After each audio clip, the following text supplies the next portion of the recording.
4, Activity 2A. This is a presentation on the contemporary mosque in the West for the most part, not only about the design of contemporary mosques, but also about the social life of contemporary mosques. We'll take a look first at some ways that contemporary architects are using traditional Muslim mosque architectural elements in new ways. We'll then take a look at a pattern of the development of Muslim communities and mosques in the United States, and then take a look at the intersections between Muslim social life and mosque use and design. Speaking of which, let's start in Morocco, in Casablanca on the coast. This is a mosque, if you look at it on the right, that would seem to have been built in the 1200s. In fact, this mosque was built in 1993. The mosque itself was designed by a famous French architect who was not Muslim, but Catholic, and it was built to be, at least as intended, the largest mosque in the world, at least when the construction planning got underway in the late 1980s. By the time the mosque was completed, the mosque's interior could hold 10,000 worshippers, while the courtyard could hold an additional 25,000 worshippers. However, Gulf Arab states along the Persian Gulf, particularly in Dubai and Qatar, built larger mosques. And also the Saudis greatly expanded in this time frame the Mosque of the Prophet Muhammad in Medina. As you can tell from the aerial view here, the mosque itself juts out into the ocean, built on reclaimed land. The courtyard that extends to the southwest from the mosque was actually built into a slum that was cleared by royal decree. Also, if you notice, the mosque has one large tower-like minaret. This design is common in North Africa, from Morocco to Tunisia to Libya. The interior of the mosque itself maintains a couple of themes to keep in mind as we take a look at it. The first theme that we'll see is in the various architectural elements that mimic elements of mosques all around the world. Essentially, the King Hassan II mosque, and trying to make the largest, grandest mosque in the world, ended up making a kind of smorgasbord or buffet of mosque architecture from a variety of regional traditions.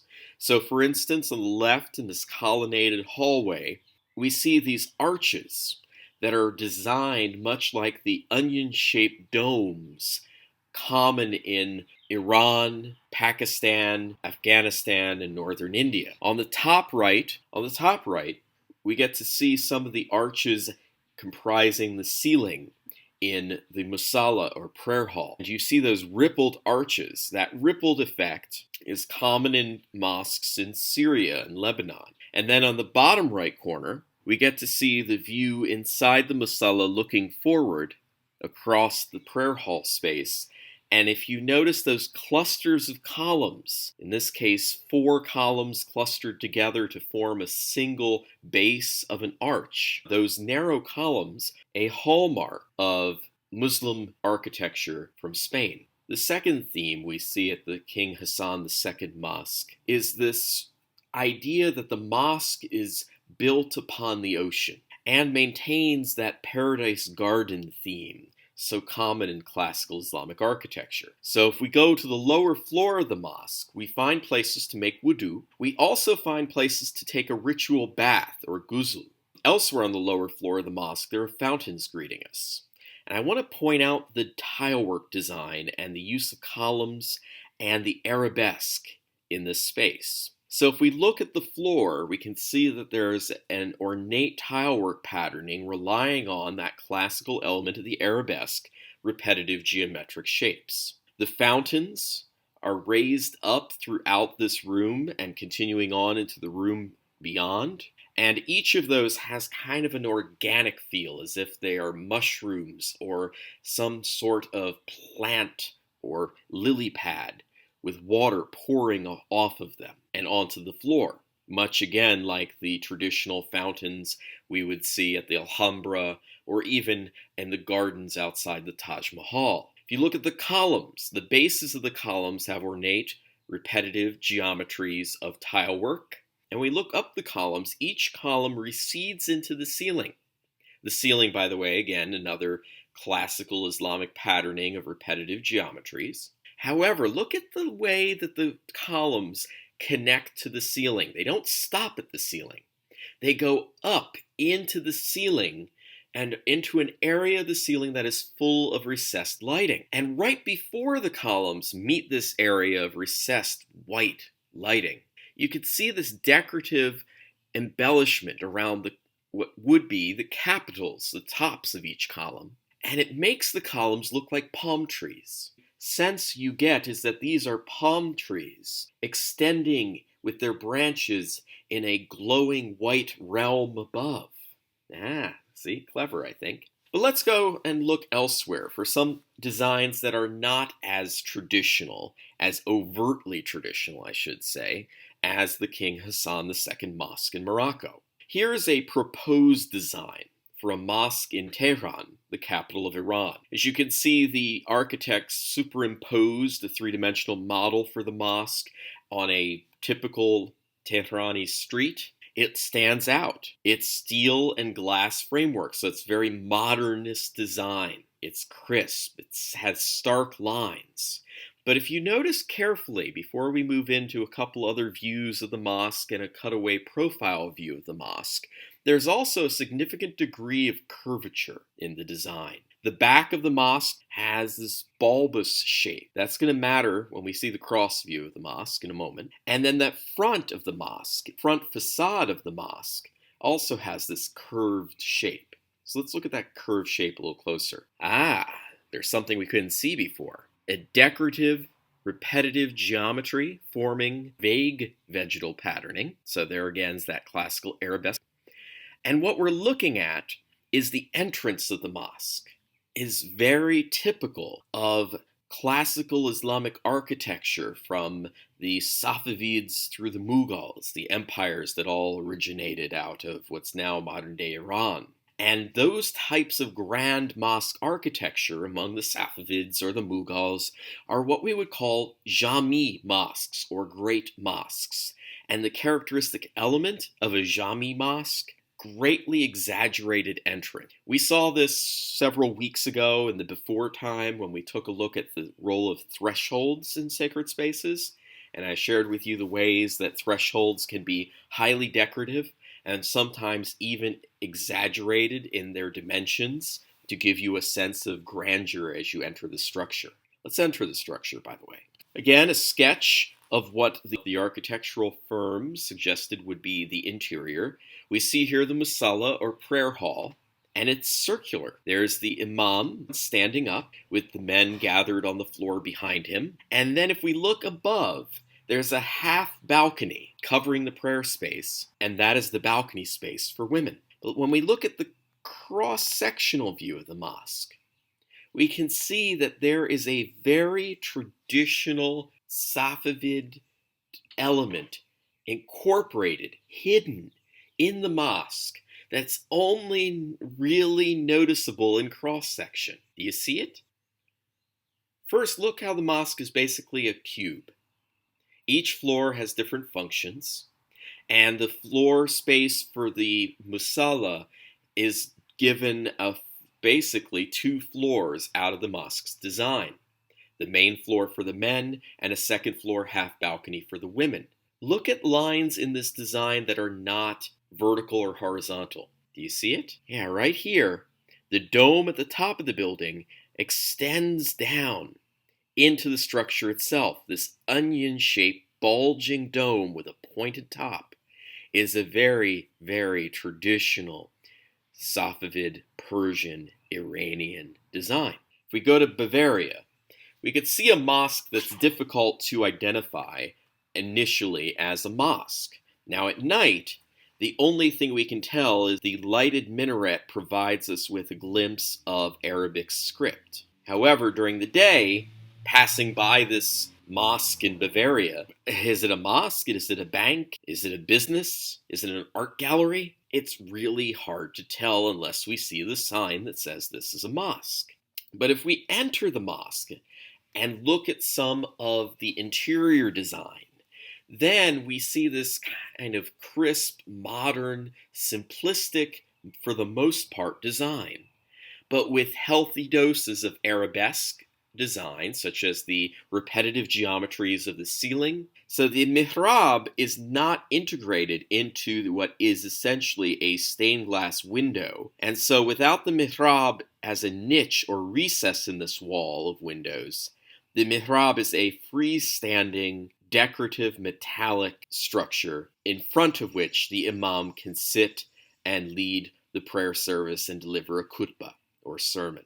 Meanwhile, in the United States, as of a 2012 survey, there were 2,100 mosques in the United States. Today, that number was probably closer to 2,500, and that may as well be an underestimate. But we will get to why that may be an underestimate in just a few moments. Of note, of those 2,100 mosques reported in 2012, that number had seen a 74% growth in construction between 2000 and 2011. This is of particular note because much of that growth follows the September 11th, 2001 terrorist attacks and substantial waves of anti-Muslim, anti-immigrant sentiment in the United States. However, for this presentation, we want to take a look at some trends in the construction of mosques in the United States.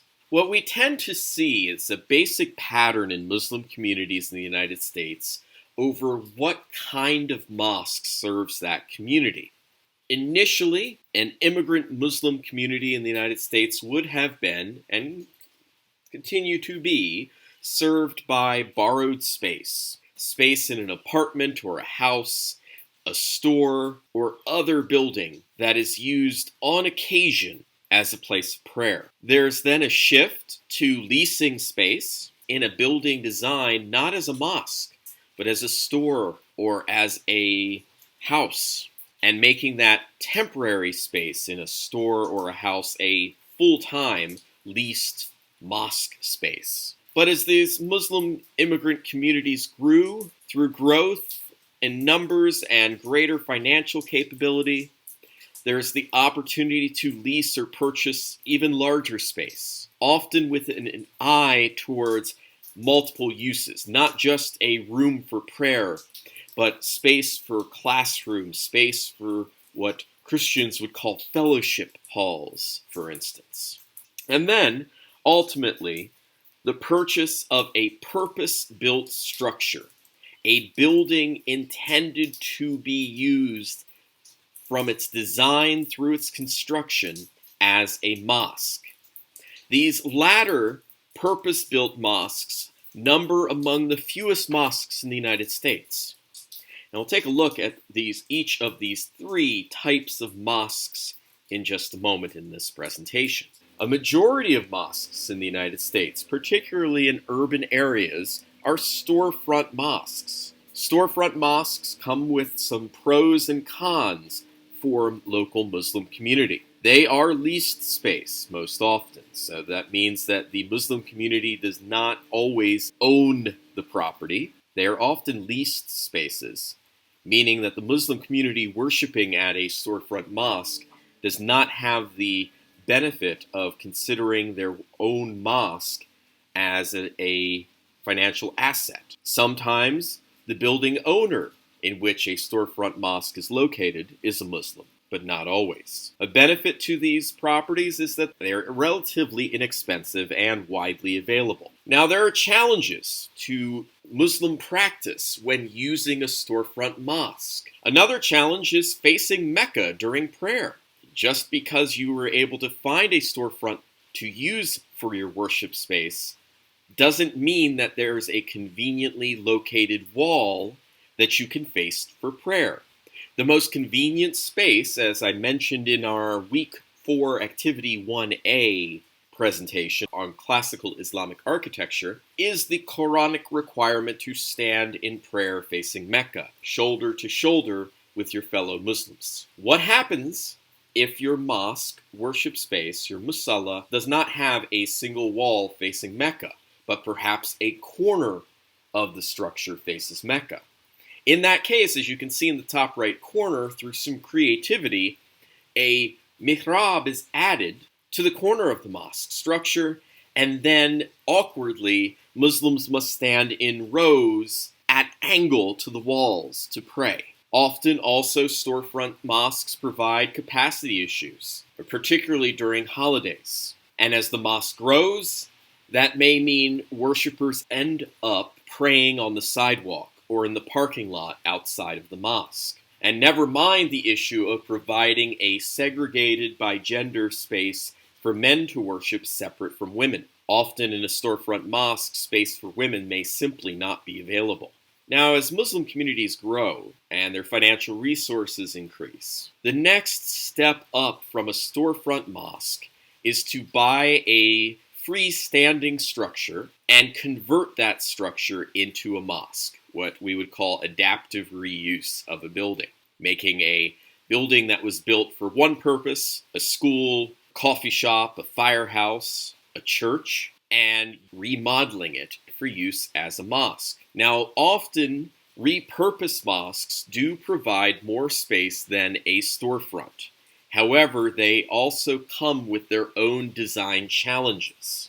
First, facing Mecca in the prayer hall may remain a challenge because, again, you're not designing the building. You're not able to have an architect and a building company lay out the structure so that a wall of the musalla faces Mecca.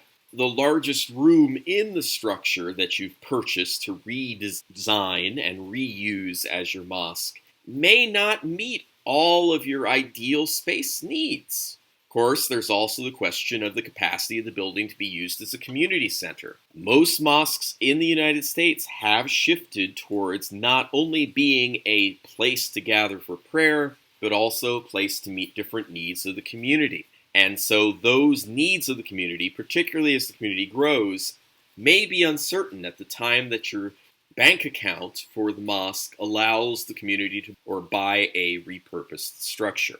Repurposed mosques also have continuing issues in women's spaces. How do women access the mosque? Are there connections in the mosque between the women's area and the men's area? Or are there at least connections in the mosque between the women's area and the community space? These are all issues that remain in repurposed structures. Now, 2 slides ago, I featured a photo of the sign for the Anur Masjid, the mosque in Knoxville, Tennessee. This is the exterior of the mosque, and never mind for now the gentleman standing there, Brother Nadim Siddiqui, of the Shura Council, the Board of Trustees of the mosque. He doesn't look too happy in that photo, and there is a reason, but we will get to that reason in the last lecture of the semester. The building he's standing in front of is the repurposed structure that the Muslim community of Knoxville bought and redesigned as their mosque. The door behind Brother Siddiqui is the women's entrance. The door down here along the side of the building with this other awning is the men's entrance. And the men's entrance comes into a central hallway, beyond which is the musalla, the main prayer hall, and to the immediate right of which is the men's room to make wudu, or ritual ablutions. The women's prayer space is over here, but entering the mosque as a man, it is much more direct and clear visually and spatially that you have entered the space where the main prayer hall is located. Now, in that main prayer hall, here's a scene, one of the scenes we'll see. You can see that there is a wall dominated by a mihrab, with a minbar sitting inside of the mihrab. Before that is the space for prayer for men. And you can see here during a midweek prayer, a number of men lined up, shoulder to shoulder, prostrating in prayer. Of note, however, the carpeting they're sitting on. If you walked over to the corner of the musalla, near that exit door at the top right corner of the photo, and you looked at the alignment of the carpeting, you would notice that the carpeting is not placed evenly with the four corners of the rectangular musalla. And that's because the wall in which the mihrab sits is about 10 degrees off from properly aligning in the direction of Mecca. And so prayer in the space has to be shifted about 10 degrees away from perfectly facing that wall. Before the carpet, fun fact, before this new carpet was placed, the old gray industrial carpet in the musalla used to have thin lines of painter's tape running across the musalla at angles so people could pray properly facing Mecca, rather than mistakenly facing the wall and assuming that that faced Mecca. Because this is a relatively small mosque and does not provide adequate space for a multi-purpose room, the musalla itself has to be used as a multi-purpose space. Other examples of repurposed buildings: here in Carthage, Tennessee, southeast of Nashville, this was the proposed design for the Islamic Center of Tennessee. Got any ideas, just looking at this, what this building may have previously been? If you're thinking movie theater, congratulations. Yes, the draft proposal of what the mosque's new exterior could look like once the redesign was complete kind of forgot the coming soon movie posters. Frankly, the student who offered this redesign of this movie theater as a mosque probably should have spent more time thinking about not having the movie posters, as well as capitalizing the C in center, than they did spend all this time getting even the wheels right on this Porsche 911 parked in the front. And yeah, I did do some digging to try to find out who could possibly have offered this design, and yes, it was a architecture student. Here is a kind of neat design of a repurposed building. This is a proposed plan drawing for the Islamic Center of Charleston in West Virginia. The building itself was an old, almost 100-year-old two-story brick structure in Charleston that, before it closed, had a restaurant. The Muslim community in Charleston made a bid on the property and even proposed a new design, which, if you look at this, the building was a rectangle, 2 stories.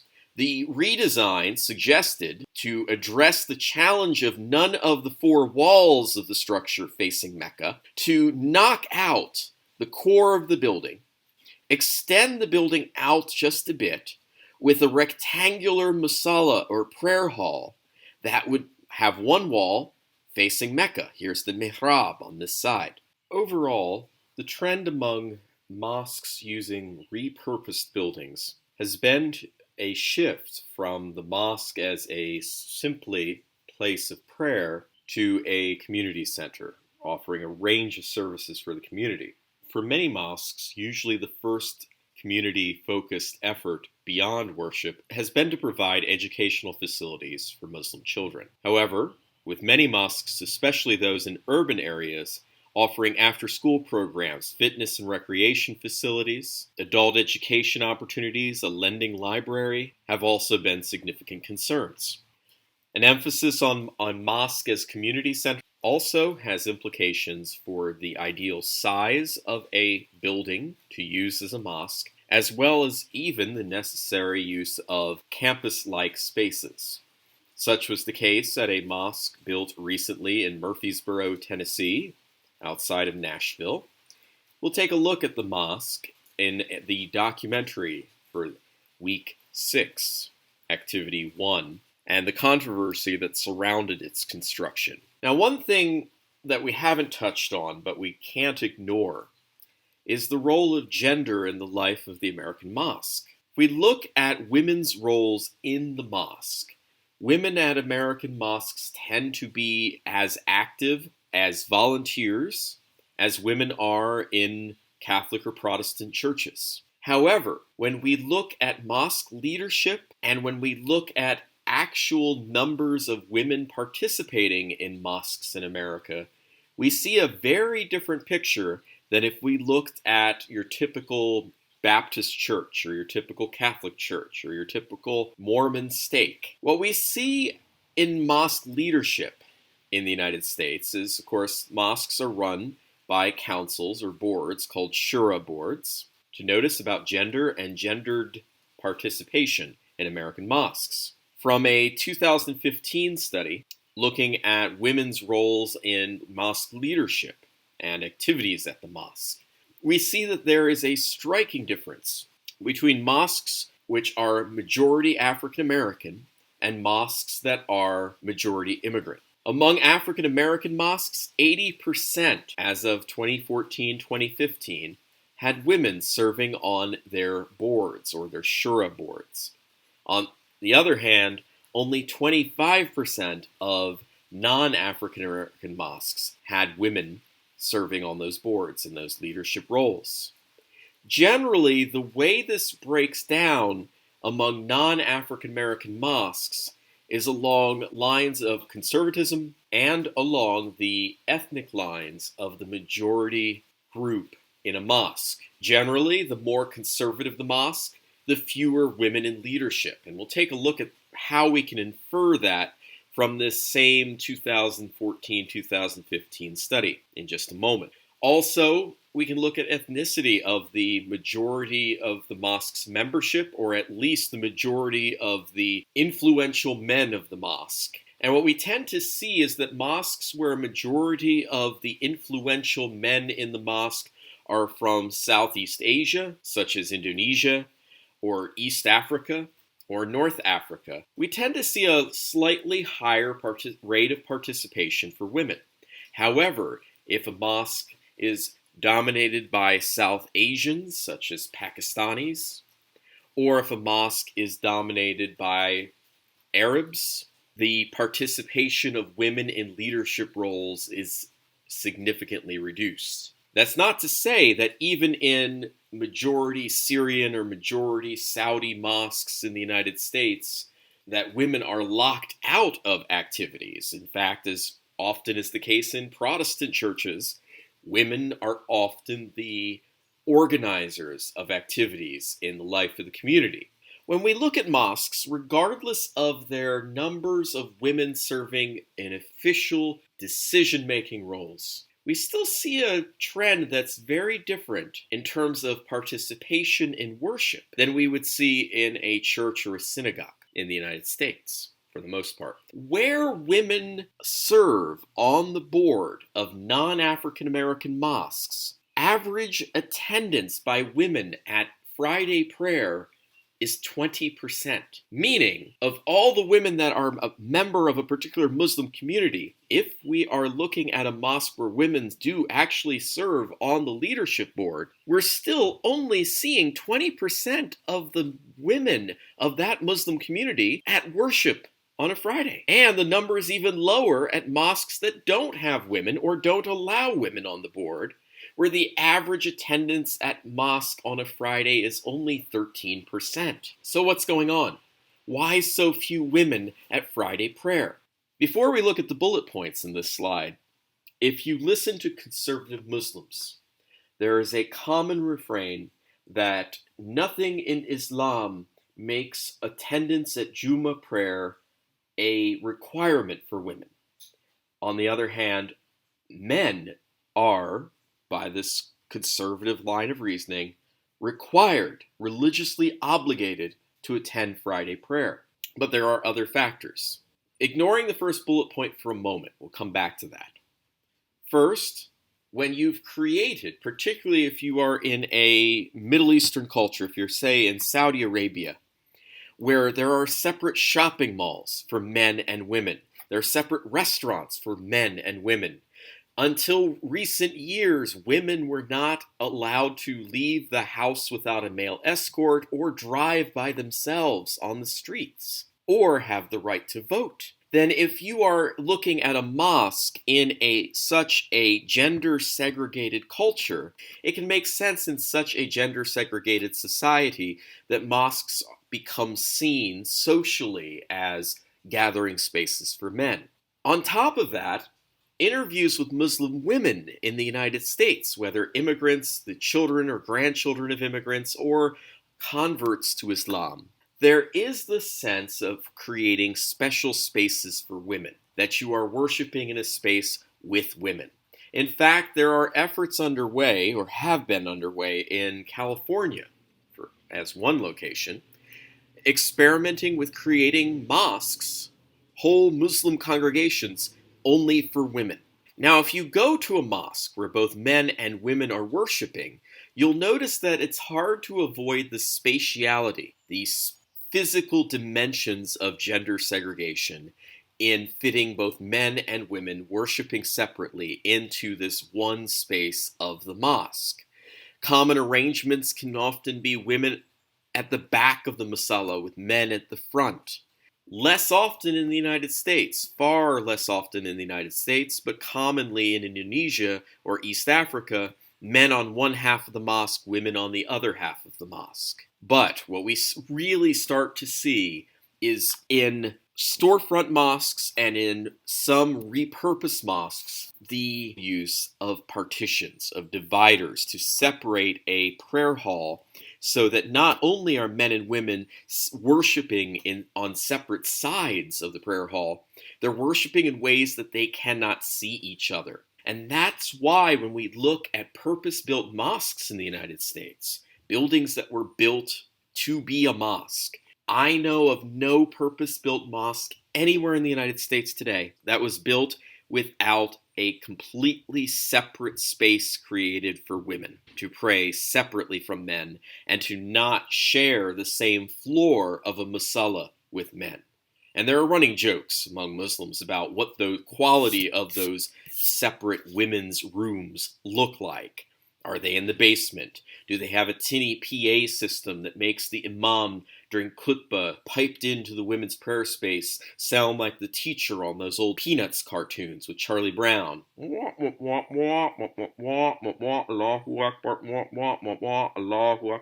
Or not. But here's the thing.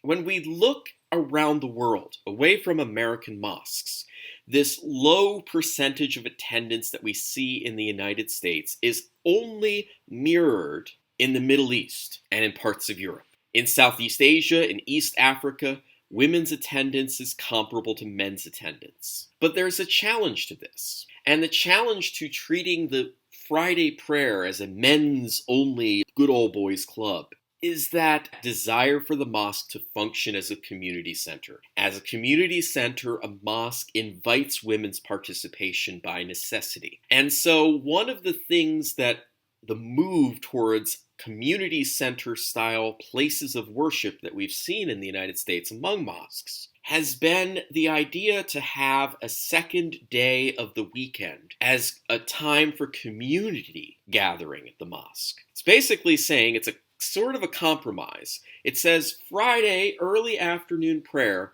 Juma prayer officially, is ceded to the men. This is going to be the men's time, and we're only going to have a quarter of the women at best from our community be able to come and pray at that same time.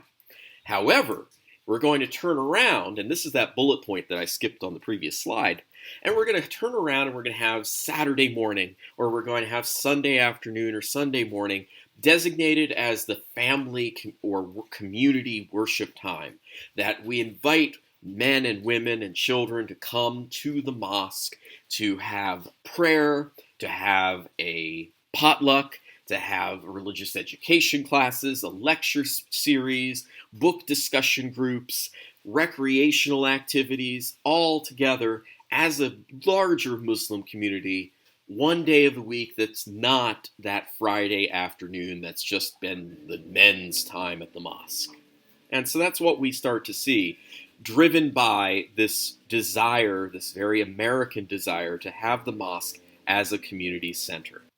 When we come back for week 5, activity 1 and activity 2, it's another lecture. I'm splitting it in half to not bore you too much in one sitting. And we're going to take a look at the way mosques have become, in post 9/11 America, magnets for the expression of Islamophobia, and anti immigrant bias.